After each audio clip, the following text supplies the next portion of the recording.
نبی صلی اللہ علیہ وآلہ وسلم کے ساتھ حضرت جبریل علیہ السلام کی پہلی ملاقات یا پہلا انکاؤنٹر مکہ میں ہوتا ہے، جب آپ صلی اللہ علیہ وآلہ وسلم تقریباً 6 سال کی عمر کے ہوتے ہیں۔ اور یہ جو روایت ہے یہ ہمیں حضرت انس ابن مالک رضی اللہ تعالیٰ عنہ سے ملتی ہے۔ حضرت انس نبی صلی اللہ علیہ وآلہ وسلم کے ساتھ رہے، ان کے ساتھ وقت گزارا مدنی زندگی میں، اور پھر بہت ساری روایات جو ہمیں صحیح احادیث کی ہیں وہ حضرت انس ابن مالک رضی اللہ تعالیٰ عنہ سے ملتی ہیں، جس میں آپ صلی اللہ علیہ وآلہ وسلم ان کو مکہ کی زندگی میں جو ان کے ساتھ ہوا یا جو بچپن کے واقعات تھے وہ بتا رہے ہوتے تھے، یا باقی صحابہ کو یا انصار کو، تو وہ جو بتا رہے ہوتے تھے، تو پھر حضرت انس جو ہیں ان سے ہمیں اس طرح کی روایات اور نیریشنز ملتی ہیں۔ تو حضرت انس رضی اللہ تعالیٰ عنہ کہتے ہیں کہ آپ صلی اللہ علیہ وآلہ وسلم ایک جب چھوٹے سے بچے تھے تقریباً 6 سال کے، تو اس وقت یہ وہ ایج ہوتی ہے جس میں بچے کھیل رہے ہوتے ہیں، تو حضرت محمد صلی اللہ علیہ وآلہ وسلم کا جو بچپن ہے ہم دیکھتے ہیں بہت ہی ڈفرینٹ قسم کا، ایک منفرد قسم کا بچپن تھا۔ آپ صلی اللہ علیہ وآلہ وسلم کے جو والد حضرت عبداللہ ہیں، وہ آپ صلی اللہ علیہ وآلہ وسلم کی ولادت سے پہلے ہی ان کا انتقال ہو گیا تھا، اور جو والدہ ہیں وہ تقریباً آپ صلی اللہ علیہ وسلم 5 سال کے تھے جب ان کی والدہ کا بھی انتقال ہو جاتا ہے۔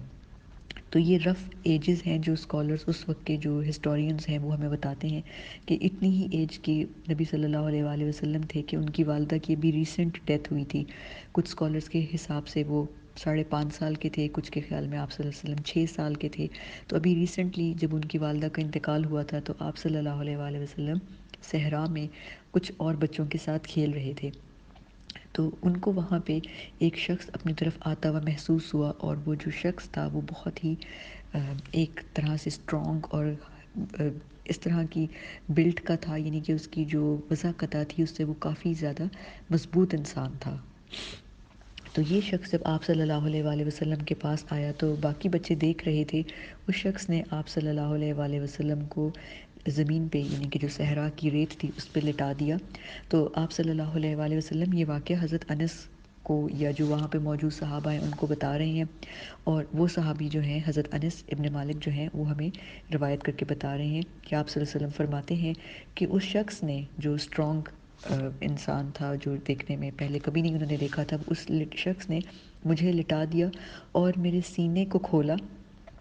اور پھر میرے دل کو نکالا، یعنی کہ ایک کٹ لگایا اور میرے دل کو نکالا اور اس میں سے کوئی چیز نکالی اور اس کو کہا کہ یہ جو حصہ ہے تمہارے اندر کا، یہ یعنی کہ یہ جو پورشن ہے یہ ایک ڈیول کا پورشن ہے، یہ ایک شیطان کا حصہ ہے۔ تو اس چیز کو، وہ جو ایک چھوٹا سا پارٹ تھا، اس کو نکال کے پھینک دیا، اور پھر انہوں نے، اس شخص نے، میرا دل ایک گولڈ کا بنا ہوا ایک ویسل تھا، یعنی کہ ایک برتن تھا جو گولڈ کا بنا ہوا تھا، اور اس میں زمزم تھا، تو اس زمزم سے میرے دل کو دھویا اور اس کے بعد اس کو واپس اس میں ڈال دیا۔ تو یہ آپ صلی اللہ علیہ وآلہ وسلم کے الفاظ ہیں۔ تو وہ جو بچے تھے وہ آپ صلی اللہ علیہ وآلہ وسلم کو، جن کے ساتھ آپ صلی اللہ علیہ وسلم کھیل رہے تھے، تو وہ آپ کو دیکھ کے سمجھے کہ آپ صلی اللہ علیہ وآلہ وسلم کی ڈیتھ ہو گئی، اور وہ بچے جاتے ہیں اور اپنے پیرنٹس کو، اپنے جو والدین ہیں ان کو بتاتے ہیں کہ محمد کی ڈیتھ ہو گئی ہے۔ تو وہ جب بچے واپس آتے ہیں تو دیکھتے ہیں کہ آپ صلی اللہ علیہ وآلہ وسلم تو بالکل ٹھیک ہیں، لیکن آپ کی جو سینہ مبارک ہے وہ اسٹچڈ اپ ہے، یعنی کہ اس پہ جیسے ٹانکے لگے ہوئے ہیں۔ تو آپ صلی اللہ علیہ وآلہ وسلم کی یہ جو لائن تھی اس کو مخیط کہتے ہیں۔ مخیط یعنی کہ خیط کہتے ہیں دھاگے کو، اور مخیط یعنی کہ جس پہ دھاگا لگا ہوا، اسٹچ ہوا ہوا ہو۔ تو حضرت انس ابن مالک کہتے ہیں کہ آپ صلی اللہ علیہ وآلہ وسلم کی جو چیسٹ ہے اس پہ ایک پرفیکٹ اسٹچڈ لائن تھی، جیسے سرجری ہوتی ہے تو ایک ٹانکے کی باریک سی لائن رہ جاتی ہے کافی سالوں کے بعد، تو اس طرح کی ایک پرفیکٹ اسٹچڈ لائن تھی جو آپ صلی اللہ علیہ وآلہ وسلم کے سینے مبارک پہ تھی۔ حضرت انس ابن مالک آپ صلی اللہ علیہ وآلہ وسلم کے پاس رہتے تھے، اور کئی مرتبہ انہوں نے آپ صلی اللہ علیہ وآلہ وسلم کو دیکھا، تو وہ اس چیز کے خود چشمدید گواہ ہیں۔ اور یہ چونکہ آپ صلی اللہ علیہ وآلہ وسلم بہت چھوٹی ایج کے تھے، تقریباً 6 سال عمر بتائی جاتی ہے، تو آپ صلی اللہ علیہ وآلہ وسلم کو سمجھ نہیں آیا کہ ان کے ساتھ یہ کیا معاملہ ہوا ہے، اور وہ جو باقی بچے تھے ان لوگوں کو بھی سمجھ نہیں آیا۔ تو آپ صلی اللہ علیہ وآلہ وسلم تقریباً 34 ایئرس تک اسی طرح اس معاملے کی تحقیق کرتے رہے، سوچتے رہے کہ یہ کیا ہوا تھا، لیکن کبھی سمجھ نہیں پائے تھے۔ کہ یہ کیا ہوا میرے ساتھ۔ پھر ہم اب سٹوری کو جب آگے لے کے چلتے ہیں، یہ حضرت جبریل علیہ السلام کا نبی صلی اللہ علیہ وآلہ وسلم سے فرسٹ انکاؤنٹر تھا۔ وہ جو شخص آپ صلی اللہ علیہ وآلہ وسلم کو جس نے زمین پہ ریت پہ لٹا کے سینہ مبارک کو چاک کیا اور دل کو نکال کے زمزم سے دھویا، وہ حضرت جبریل علیہ السلام تھے، جو ہیومن فارم میں آپ صلی اللہ علیہ وآلہ وسلم کے پاس آئے تھے انسانی شکل میں۔ اب 34 ایئرز گزر چکے ہیں۔ اب ان 34 ایئرز کے بعد آپ صلی اللہ علیہ وآلہ وسلم کی جو عمر ہے وہ 40 سال ہے۔ آپ صلی اللہ علیہ وآلہ وسلم جو ہیں وہ ایک مضبوط اور توانا باڈی ہے، اور اس میں آپ یہ دیکھیں کہ آپ صلی اللہ علیہ وسلم کی ایک بہت ہی اچھی قسم کی ریپوٹیشن ہے۔ لوگ ان کو الصادق اور الامین کہتے ہیں۔ مکہ کے لوگ انہیں معزز سمجھتے ہیں، کیونکہ ان کی آپ صلی اللہ علیہ وآلہ وسلم کی جو شادی ہے وہ حضرت خدیجہ الکبریٰ سے ہوئی ہے، رضی اللہ تعالیٰ عنہا سے ہوتی ہے، جو کہ مکہ کی ایک بہت ہی معزز خاتون تھیں۔ تو نبی صلی اللہ علیہ وآلہ وسلم کی ایک بہت اچھی ریپوٹیشن ہے، سب لوگ انہیں پسند کرتے ہیں، کیونکہ سچ بولنے کے ساتھ ساتھ نبی صلی اللہ علیہ وآلہ وسلم امانتوں کے امین بھی ہیں۔ لوگ اپنی امانتیں رکھواتے تھے کہ یہ شخص کبھی بھی امانت میں خیانت نہیں کرتا، اپنے فیصلے آپ صلی اللہ علیہ وآلہ وسلم سے کرواتے تھے۔ لیکن آپ صلی اللہ علیہ وآلہ وسلم دل میں تھوڑے سے غمگین اور پریشان رہتے تھے، کیونکہ دیکھتے تھے کہ یہ جو عرب ہیں یہ کیوں کسی بھی چیز کی عبادت کرتے ہیں، یہ لوگ بتوں کی پوجا کرتے ہیں، یہ کسی بھی چیز کو اپنا الہ مان لیتے ہیں، اور اس کے علاوہ جوا کھیلتے ہیں، عورتوں پہ ظلم کرتے ہیں، بیٹیوں کو زندہ درگور کرتے ہیں۔ اس کے علاوہ بہت ساری ایسی معاشرتی خرابیاں تھیں، کئی سال چھوٹی چھوٹی باتوں پہ جنگیں کر کے خون بہا کے خوش ہوتے تھے۔ ریسزم بہت تھا، تعصب کہ میرا قبیلہ بہتر ہے، میری فلاں چیز بیٹی بہتر ہے، میرا بیٹا، میرے پاس اتنے بیٹے ہیں۔ تو اس طرح کی چیزوں میں یہ ایک دوسرے سے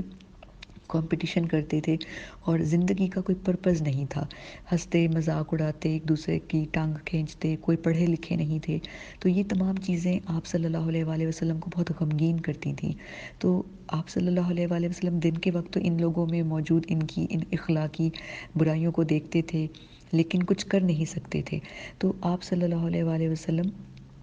تھوڑا سا جو ہے جب ان کی عمر کے 40ویں سال میں پہنچتے ہیں تو ان چیزوں کو بہت اسٹرانگلی فیل کرنے لگ گئے تھے۔ پھر اس کے علاوہ اللہ تعالیٰ نے آپ صلی اللہ علیہ وآلہ وسلم کے ساتھ ایک اور معاملہ کیا، جو ہمیں حضرت عائشہ رضی اللہ تعالیٰ عنہا کی روایت سے ملتا ہے۔ حضرت عائشہ فرماتی ہیں کہ نبوت کی اپنی زندگی کے 40ویں سال، یعنی نبی صلی اللہ علیہ وآلہ وسلم کی جو حیات مبارکہ ہے اس کے 40ویں سال آپ صلی اللہ علیہ وآلہ وسلم کو اکیلے رہنے میں، یا جس کو ہم کہتے ہیں سیکلوژن، اکیلے رہنے میں جو ہے وہ بہت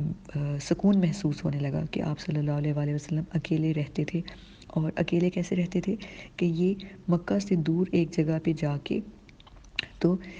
اکیلے میں اللہ تعالیٰ کو جاننے کی، عبادت کرنے کی کچھ کوشش کرتے تھے کہ میں غور کروں، میڈیٹیٹ کروں، یعنی کہ سوچوں کہ اللہ تعالیٰ کون ہے، یا اس دنیا کا کیا پرپز ہے۔ جب انسان بہت پریشان ہوتا ہے تو اسے سمجھ نہیں آتا، کوئی اسے رستہ سمجھ نہیں آ رہا ہوتا، تو آپ صلی اللہ علیہ وآلہ وسلم کے ساتھ ایک تو اللہ تعالیٰ نے یہ معاملہ کیا کہ سیکلوژن کی محبت ڈال دی دل میں، کہ اکیلے تنہائی پسند ہو گئے تھے کہ میں تنہا ہو کے آرام سے سوچوں، سوچ بچار کروں۔ اور اس کے علاوہ اللہ تعالیٰ نے پہلی وحی آنے سے تقریباً 6 منتھس پہلے، 6 مہینے پہلے آپ صلی اللہ علیہ وآلہ وسلم کو خاص ایک گفٹ دیا، اور وہ تھا سچے خوابوں کا، کہ یعنی آپ صلی اللہ علیہ وآلہ وسلم کو سچے اور اچھے خواب آتے تھے، رائچیس ڈریمز آتے تھے، اور بالکل کلیئر۔ ایک ہوتا ہے کہ جب ہم سو کر اٹھتے ہیں تو ہمارے ذہن میں عجیب قسم کی ایک کنفیوژن ہوتی ہے کہ پتہ نہیں میں نے خواب میں کیا دیکھا، ایسے تھا یا نہیں، ہمارے خواب اتنے کلیئر نہیں ہوتے۔ لیکن آپ صلی اللہ علیہ وآلہ وسلم کے خواب کرسٹل کلیئر تھے، اور جب وہ اٹھتے تھے تو نیکسٹ ڈے وہی سب کچھ ہو رہا ہوتا تھا۔ تو بالکل سچے خواب تھے، جو کل آنے والے کل میں جو کچھ ہونا ہوتا تھا آپ صلی اللہ علیہ وآلہ وسلم ایک دن پہلے اس کو دیکھ لیتے تھے۔ تو یہ جو ہے نبوت کی نشانیاں تھیں، جو آپ صلی اللہ علیہ وآلہ وسلم کو پہلی وحی سے تقریباً 6 مہینے پہلے آنی شروع ہو گئی تھیں۔ تو حضرت عائشہ کہتی ہیں کہ نبی صلی اللہ علیہ وآلہ وسلم ان وجوہات کی وجہ سے اکیلے رہنا پسند کرنے لگ گئے تھے، اور اب حضرت خدیجہ کے ساتھ ان کی شادی کو تقریباً 15 سال گزر چکے تھے۔ تو وہ حضرت خدیجہ سے مشورہ کر کے تو مکہ سے دور تقریباً 7 to 10 کلومیٹرز کا رستہ ہے ایک پہاڑ کا جس کا نام ہے جبل نور، اور اس جبل نور کے اوپر اگر جائیں تو تقریباً 2 گھنٹے کو اگر آپ چڑھتے رہیں تو 2 گھنٹے اوپر چڑھنے کے بعد ایک جگہ آتی ہے جس کو کہتے ہیں غار حرا، یعنی کہ غار ہے، اس غار کا نام ہے غار حرا، اور یہ جبل نور جو ہے وہاں پہ اس کے اندر یہ ایک چھوٹی سی ایک کیو تھی، ایک یعنی کہ گھاٹی تھی جس کے اندر نبی صلی اللہ علیہ وآلہ وسلم جاتے تھے، اور وہاں پہ جا کے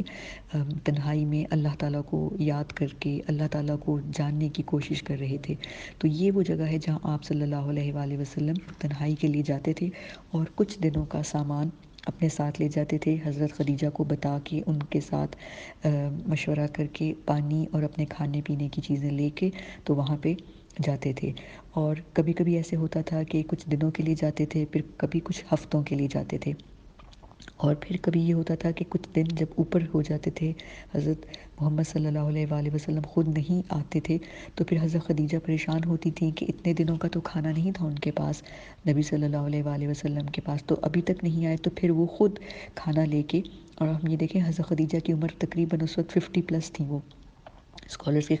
حساب سے وہ 55 یا 50s میں تھیں جب وہ خود پہاڑی چڑھ کے اتنی، مطلب ابھی تو جب ہم دیکھتے ہیں جبل نور یا وہاں پہ جانا بہت آسان ہے روڈز کی وجہ سے، لیکن اگر آپ 1400 سال پہلے جائیں تو کچی آبادی اور پہاڑ ایسے کہ بہت ہی نوکیلے اور کھردرے قسم کے وہ رستے تھے، تو مکہ سے نکل کے آبادی سے نکل کے آپ یہ دیکھیں کہ 7 سے 10 کلومیٹر پہلے چل کے پیدل چل کے جانا،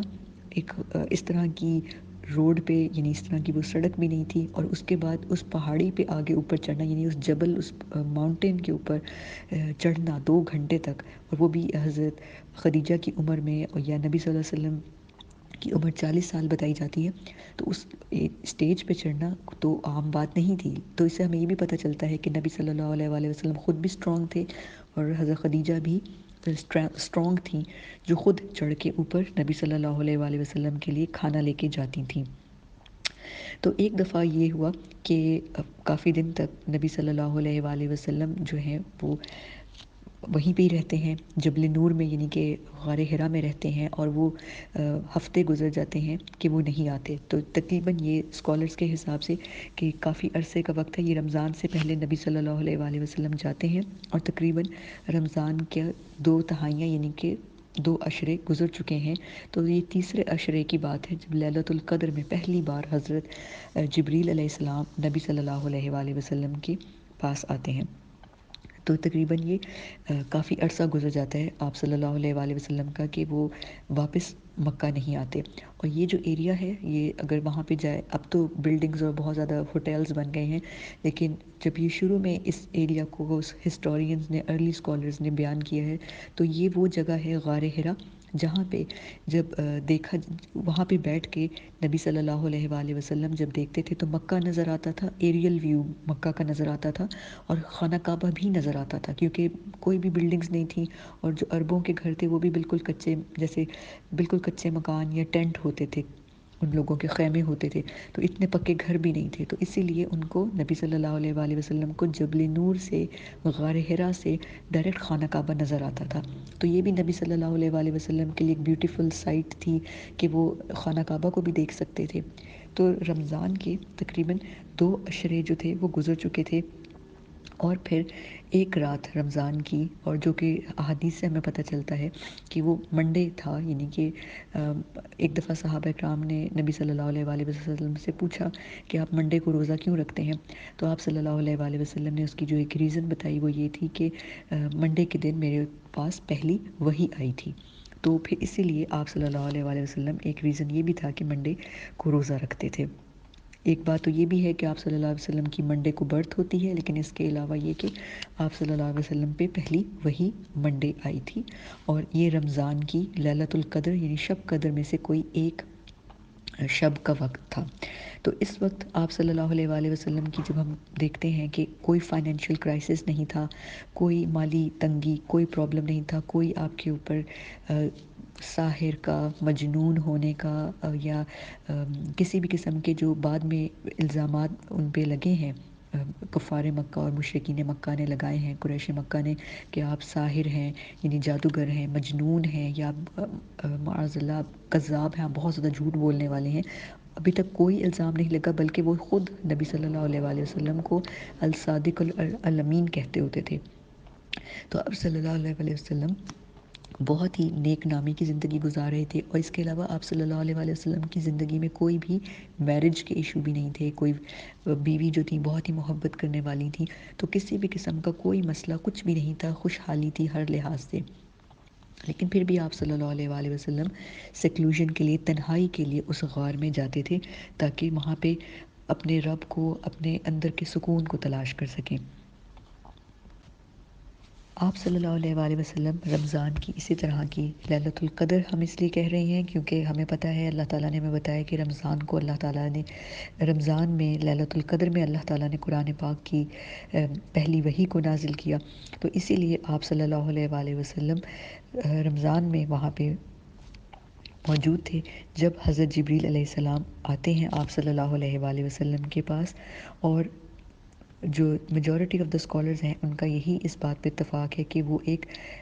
ہیومن فارم میں نبی صلی اللہ علیہ وآلہ وسلم کو نظر آتے ہیں، اور آپ صلی اللہ علیہ وآلہ وسلم حیران ہوتے ہیں، کیونکہ وہ ایک ایسی جگہ ہے جہاں پہ کوئی انسان موجود نہیں ہوتا، خاموشی میں صرف اور صرف اتنے سالوں سے صرف نبی صلی اللہ علیہ وآلہ وسلم ہیں، یا کبھی کبھی حضرت خدیجہ آتی تھی، اور وہاں پہ کوئی شخص نہیں تھا جو آتا تھا۔ تو آپ صلی اللہ علیہ وآلہ وسلم اچانک ایک دم سے کوئی شخص نمودار ہو تو ہر انسان گھبرا جاتا ہے، اور اگر کوئی شخص چڑھ کے اوپر سے، نیچے سے چڑھ کے اوپر کو آ رہا ہو تو اوپر چڑھنے کی بھی ایک خاص قسم کی آواز ہوتی ہے، پتھروں پہ چڑھنے کی ایک آواز ہوتی ہے، یا اگر اوپر سے نیچے کی طرف کوئی رسی ڈال کے اترا ہو تب بھی آواز آتی ہے۔ تو اچانک آپ صلی اللہ علیہ وآلہ وسلم جب ایک شخص کو اپنے پاس دیکھتے ہیں تو آپ صلی اللہ علیہ وآلہ وسلم گھبرا جاتے ہیں،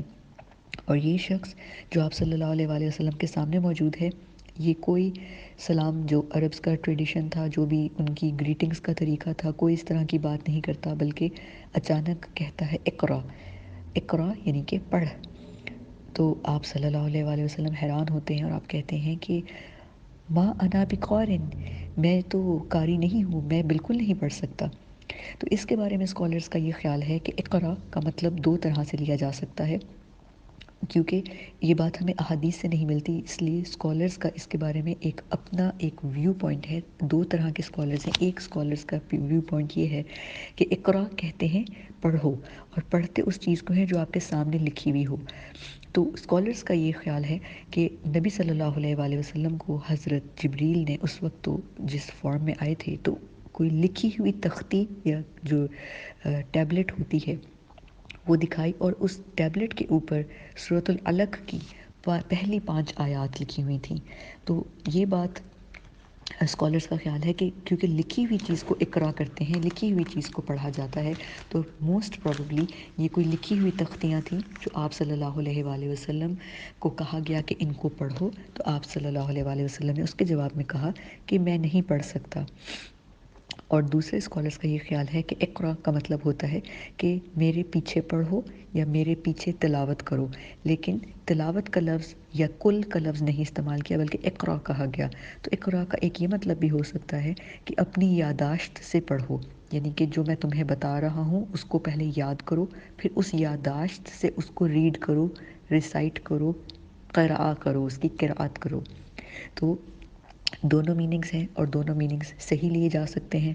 واللہ عالم۔ تو حضرت جبریل نے جب نبی صلی اللہ علیہ وآلہ وسلم سے کہا اقرا، آپ نے کہا میں نہیں پڑھ سکتا، وہ ما انا بقارن۔ پھر اس کے بعد حضرت جبریل علیہ السلام جو کہ اس وقت ایک انسانی فارم میں تھے، انہوں نے نبی صلی اللہ علیہ وآلہ وسلم کو قریب آ کے زور سے ہگ کیا، اور ان کو کہا اقرا، پڑھیں۔ آپ صلی اللہ علیہ وآلہ وسلم کا وہی جواب تھا، ما انا بقارن، میں قاری نہیں ہوں، میں نہیں پڑھ سکتا، میں ہرگز نہیں پڑھ سکتا۔ تو اس کی اب سیکنڈ ٹائم حضرت جبریل علیہ السلام نے آپ صلی اللہ علیہ وآلہ وسلم کو پھر زور سے بھینچا، یعنی کہ زور سے ہگ کیا اور کہا اقرا۔ آپ صلی اللہ علیہ وآلہ وسلم نے کہا کہ میں نہیں پڑھ سکتا۔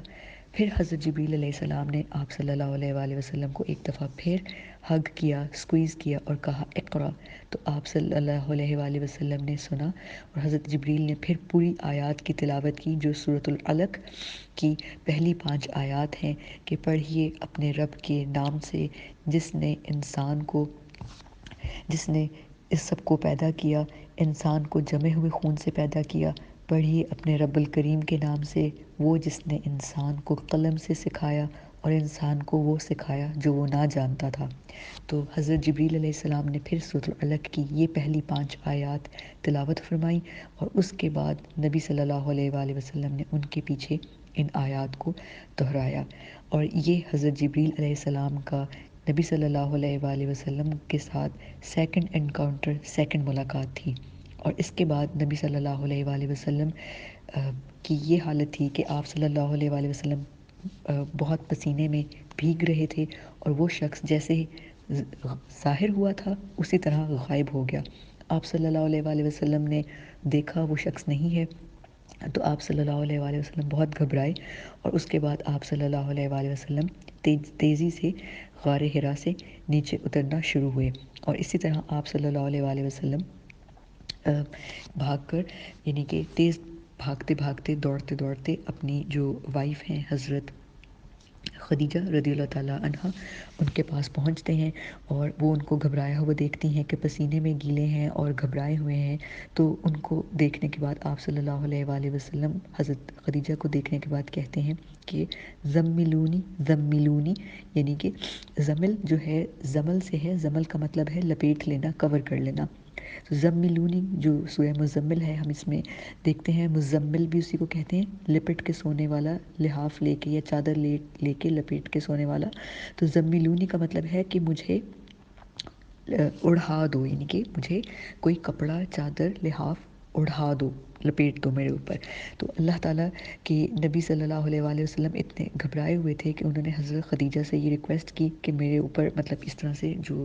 لحاف ہے اڑھا دو، کیونکہ ان کو شیورنگ ہو رہی تھی، کانپ رہے تھے، پسینے آ رہے تھے، اور یہ وہ پسینے تھے جو گرمی کے نہیں، جو ٹھنڈے پسینے ہوتے ہیں، جو گھبراہٹ اور کسی چیز کے خوف سے اور ڈر سے ہوتے ہیں،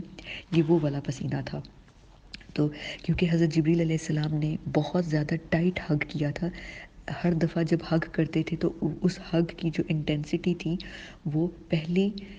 والے ہگ سے زیادہ ہوتی تھی، تو پہلی دفعہ جب ہگ کیا وہ ٹائٹ نہیں تھا، لیکن جب دوسری دفعہ ہگ کیا تو وہ بہت ٹائٹ ہگ تھا، اور جب حضرت جبریل علیہ السلام نے نبی صلی اللہ علیہ وآلہ وسلم کو ہگ کر کے ان آیات کی تلاوت کی، تو وہ اسکالرس کہتے ہیں اس طرح سے تھی کہ جیسے وہ ایک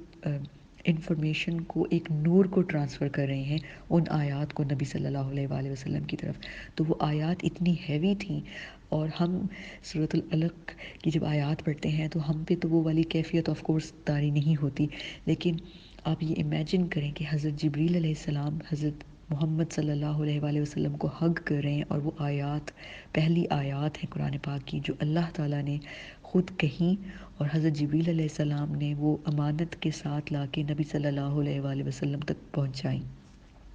تو اللہ کے پہلے رسول جو ہیں، یعنی کہ رسول ملک حضرت جبریل نے رسول بشر یعنی کہ محمد صلی اللہ علیہ وآلہ وسلم تک پہلی وحی کا یہ جو ٹرانسفر کیا، یہ بہت ایک ڈیوائن اور اسپریچول مومنٹ ہوگا نبی صلی اللہ علیہ وآلہ وسلم کے لیے، جس کی وجہ سے آپ صلی اللہ علیہ وآلہ وسلم اس قدر شیورنگ اور اتنی زیادہ آپ صلی اللہ علیہ وسلم کو گھبراہٹ ہو رہی تھی کہ انہوں نے کہا زملونی، یعنی کہ مجھے اڑھا دو، مجھے کمفرٹ دے دو۔ تو جو زمل ہوتا ہے، یعنی کسی چیز کو جب لپیٹتے ہیں تو کمفرٹ کے لیے ورڈ یوز ہوتا ہے، کہ کمفرٹیبل کرنے کے لیے، کسی کو ٹک ان کرنے کے لیے، جیسے بچوں کو مائیں کمفرٹ کے ساتھ ٹک ان کرتی ہیں، رات کو سوتے ہوئے سنگ ان کرتی ہیں، اسی طرح زملونی میں یہ مطلب تھا، وہ حضرت خدیجہ سے کمفرٹ مانگ رہے تھے کہ مجھے کرو۔ تو پھر اس کے بعد جب کچھ عرصے بعد نبی صلی اللہ علیہ وآلہ وسلم کچھ دیر کے بعد تھوڑا سا سیٹل ہوئے، تو ان حضرت خدیجہ رضی اللہ تعالیٰ عنہ جو ایک بہت محبت کرنے والی زوجہ محترمہ تھیں، تو انہوں نے سوال کیا کہ آپ کے ساتھ کیا معاملہ ہوا؟ تو نبی صلی اللہ علیہ وآلہ وسلم نے حضرت خدیجہ سے فرمایا کہ میں نے اس کو دیکھا جس کو میں خوابوں میں دیکھتا تھا۔ تو اس سے مراد ہے کہ حضرت جبریل علیہ السلام نبی صلی اللہ علیہ وآلہ وسلم کے خوابوں میں بھی آتے تھے۔ اب وہ کس فارم میں آتے تھے، کیا وہ فرشتے کی فارم میں آتے تھے یا انسانوں میں کسی ایک فارم میں آتے تھے، واللہ عالم، لیکن جس فارم میں انہوں نے خواب میں نبی صلی اللہ علیہ وآلہ وسلم نے حضرت جبریل کو دیکھا، اسی فارم میں حضرت جبریل ان کو غار حرا میں نظر آئے۔ تو نبی صلی اللہ علیہ وآلہ وسلم کی یہ بات سننے کے بعد حضرت خدیجہ تو تھیں، انہوں نے آپ صلی اللہ علیہ وآلہ وسلم کی دلجوئی کی، ان کو کمفرٹیبل کرنے کے لیے کچھ الفاظ کہے جو کہ ہمیں ایک طویل حدیث میں ملتے ہیں، جس حدیث کا مفہوم یہ ہے، یعنی کہ حدیث کے ڈائریکٹ جو ورڈز ہیں وہ بہت طویل ہیں، یعنی کہ اس کا جو کرکس یا اس کا خلاصہ ہے حدیث کا، وہ یہ پتہ چلتا ہے کہ حضرت خدیجہ نے ان کو کہا کہ آپ کا اللہ آپ کو کبھی بھی نقصان نہیں پہنچائے گا، آپ کے اللہ کبھی بھی آپ کے ساتھ کچھ برا نہیں کریں گے، کیونکہ آپ غریبوں کی مدد کرتے ہیں، ضرورت مندوں کی ضرورت پوری کرتے ہیں، آپ فیملی والوں کا خیال رکھتے ہیں، اپنے مہمانوں کی مہمان نوازی کرتے ہیں، ہر ایک کی مدد کرتے ہیں، تو آپ کا اللہ آپ کو کبھی رسوا نہیں کرے گا۔ تو یہ حضرت خدیجہ رضی اللہ تعالیٰ عنہا جو ہیں، ایک خوبصورت ان کے الفاظ اور تسلی کی، کمفرٹیبل جو کنسولیشن کی، اور اپنے ہسبینڈ کو تسلی کر کے ان کو آرام سے کیسے کام ڈاؤن کرتے ہیں، ان کے خوبصورت الفاظ ہمیں تاریخ میں ملتے ہیں۔ تو اب حضرت خدیجہ جو ہیں نبی صلی اللہ علیہ وآلہ وسلم کو تو کام ڈاؤن کرتی ہیں، لیکن خود وہ تھوڑا سا گھبراتی ہیں، اور وہ پھر جاتی ہیں اپنے کزن کے پاس، ان کے کزن جو ورقہ بن نوفل ہیں، اور یہ کافی اولڈ ایج کے ہوتے ہیں، تو ان کے پاس جاتی ہیں۔ اور حضرت خدیجہ کی جو کزن ہیں، یہ ان کے فرسٹ کزن ہوتے ہیں، اور یہ جو جوڈیو کرسچن ہوتے ہیں، یعنی کہ وہ جیوڈزم پہ بھی، یعنی کہ یہودی اور عیسائی دونوں مذاہب پہ یقین رکھتے ہیں، لیکن ایک اللہ کو ماننے والے۔ اس زمانے میں بھی ایسے لوگ تھے جو کرسچنز اور جیوز دونوں کی ہی، یعنی کہ حضرت عیسیٰ علیہ السلام اور موسیٰ علیہ السلام کو بھی مانتے تھے، اور اس کے علاوہ یعنی کہ ان دونوں کی تعلیمات کو مانتے تھے، اور اس کے علاوہ ایک اللہ کو بھی مانتے تھے۔ تو یہ حضرت خدیجہ کے جو کزن ہیں، حضرت ورقہ بن نوفل، یہ ہیں، اور یہ مونوتھیسٹ تھے، یعنی کہ موحد تھے، ایک اللہ کو ماننے والے تھے، اور یہ عمر کے بہت ہی آخری حصے میں تھے کہ یہ نابینا ہو چکے تھے، کیونکہ یہ اتنی پڑھائی کرتے تھے، اتنا ان کا محبت تھی ان کو تورات سے اور انجیل سے، کہ یہ پڑھ پڑھ کے تو ان کی بینائی بہت ویک ہو چکی تھی۔ تو حضرت خدیجہ رضی اللہ تعالیٰ عنہا جو ہیں اپنے کزن ورقہ بن نوفل کے پاس جاتی ہیں۔